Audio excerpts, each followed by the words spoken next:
દોઢ વર્ષથી ગરીબ વિધવા નિરાધાર બહેનોને સરકારી વિધવા સહાય મળી ન હોય, જેથી તાત્કાલિક સહાય આપવામાં આવે તેવી માંગ સાથે લોક સમસ્યા નિદાન કેન્દ્ર દ્વારા સુરત કલેક્ટરને આવેદનપત્ર આપી રજૂઆત કરાઈ હતી।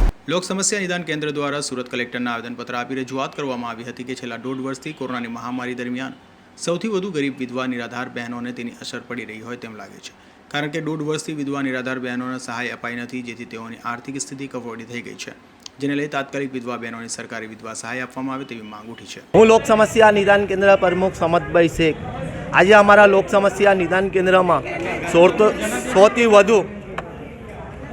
વધુ વિધવા બાઈઓની ફરિયાદ આવેલી છે, જેઓને છેલ્લા દોઢ વર્ષથી વિધવા સહાય મળેલી નથી અને આ તમામ બહેનો મામલતદારના ઓફિસના ધક્કાઓ ખાઈ રહ્યા છે।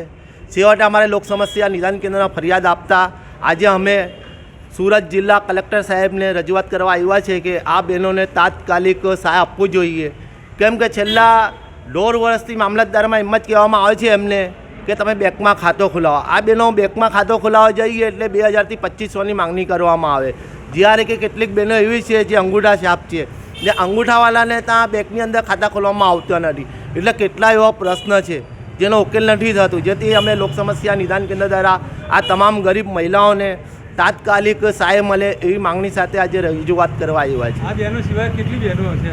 આના સિવાય સુરત શહેરની ઘણી એવી બહેનો છે, ઓછામાં ઓછા 500થી વધુ હશે। સુરત કલેક્ટરને આવેદનપત્ર આપવા લોક સમસ્યા નિદાન કેન્દ્રના નેજા હેઠળ અનેક વિધવા બહેનો કલેક્ટર કચેરીએ પહોંચી હતી અને તાત્કાલિક વિધવા સહાય આપવામાં આવે તેવી માંગ કરી હતી। Azhar Qureshi, G20 news.